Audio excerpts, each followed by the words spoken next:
Hi, Nivedita. Hi, hi. So, before we begin, let me first introduce the Rakshin project. So, the Rakshin project is a youth-led movement through which we're reaching out to about 40 lakh NSS volunteers across India, and we're helping them become Rakshins, which is essentially they become a preventer of abuse. So, through this systemic intervention, we hope to disrupt all these cycles of violence, and we hope to create a new norm where there's compassion and accountability. So I'm very glad to welcome Khushi on Rakshin Speaks today. I'm Nivedita and Oh, I'm part of the team and that's Sakshi. So hi Khushi, how are you? I'm fine. How are you? I'm okay. How's college? How have you been feeling? I'm in first year, BAF. I'm in SIS, College of Arts, Science and Commerce, and I'm a resident of Maharashtra. Yeah. How And about you? is there anything else you would like to tell the audience about yourself? Yes, I would like to request everybody who is viewing this live session right now to please join this internship because the sessions are really amazing. The mentors, they are like a family to us because it's been like just 3 workshops I've attended till now, and I am not. It didn't feel me like I'm somebody who has joined recently, like I'm a new one out there. So, and we are like a family, and they are very interactive, and the mentors, they make sure that everybody is indoors, everybody is able to participate in the sessions, the workshop, whatever they are conducting.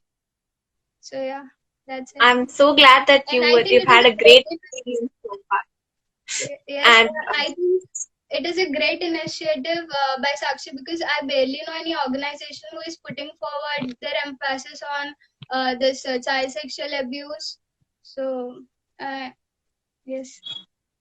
so I my first question to you would be how did you join the Action Project? How did you hear about it? And what made drew you to the cause?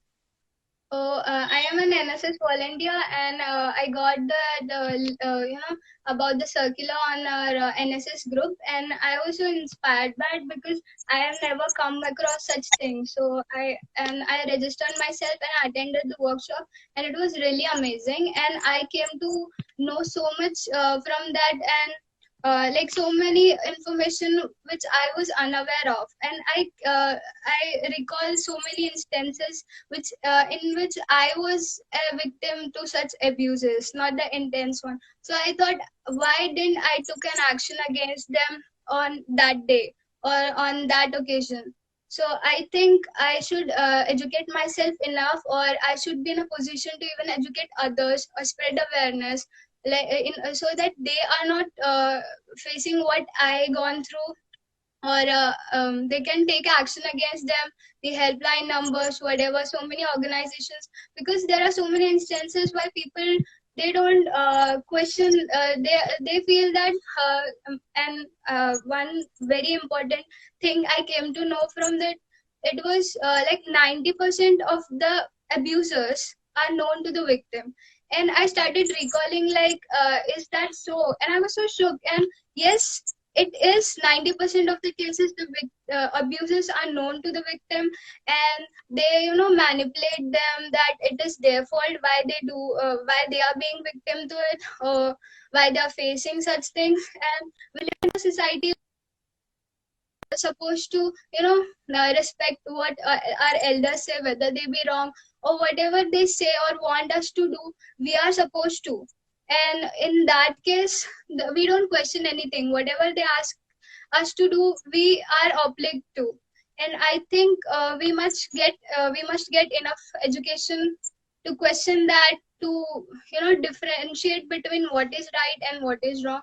And I think social service is not just restricted to feeding the poor or contributions, donations, or you know uh, serving the society. It is a wider concept, and it indeed includes combating the things which are wrong, which prevail in the society, even they are accepted by societal norms. So I think everybody should uh, get enough education and awareness about wrong things being done again around them, and they should be in a position to question them or take action against them.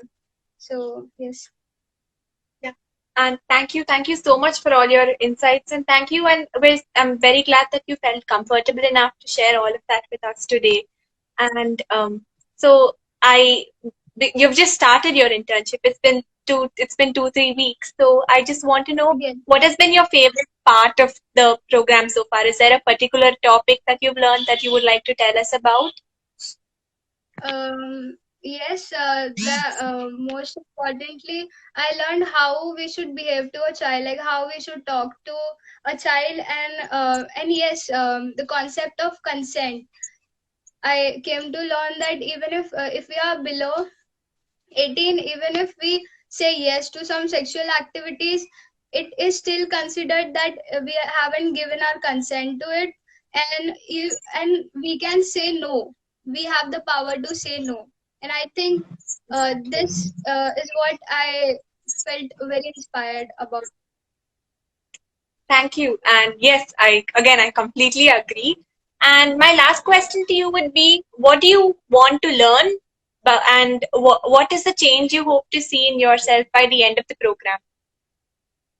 I think I want to, learn even better about how this happens. What is the root cause, and why these abusers what is the mentality? Why they do that? Why is it just the sexual attraction which is pushing them into such things, or even there something else? Is there something else why they are doing so? So I think even the Rakshin project should give an emphasis on why the abuser is intended to do such things. Why? Yeah. And yes, again, and I'm sure you will be able to learn all of these things by the end of the Yes. project. And that's one of the main things that we're doing with the project. We're not only stopping abuse, we're also stopping the conditions that come that lead to the abuse in the first place. So we're talking about prevention. So, and prevention is our main goal over here. So you will definitely be able to learn all of these things through the course of the internship. And is there anything else you would like to add before we wrap up for today? Yes, I would like to request all the viewers right now, please join the internship, because they give us so many information which we think we are you know even today's session I came to know there's a difference between gender and sex. It was, I thought both are same. So so many things we think we know, but deep down we don't know exactly what does that word mean or what does that phrase mean. So I think Yes, everyone should join, at least get information or visit the websites, etc., and educate themselves enough, and should stand against the injustice if they see around them. Try to help the victim and try to console them. Yeah, that's it. yes. Thank you. Yes, thank you so much, Khushi. And this Rakshin Speaks is an initiative that we're doing so that the Rakshins themselves can come together. Because one of the main things that we believe in Sakshi also is that when there's community support, it leads to an environment where there's lesser abuse and there's lesser harassment. So that's our main goal by creating this Rakshin community where all of you can also support each other through your entire Rakshin journey. Yes. So I think that's pretty much it. Thank you. Thank you so much for joining us today, Khushi, and all the best for the rest of your internship. And tune in tomorrow where we'll have another Rakshin tell us their story. So bye. Thank you. Good night. Thank you, Nivi, for giving me this opportunity. Of course. Good night. Good night. Thank you. Yeah.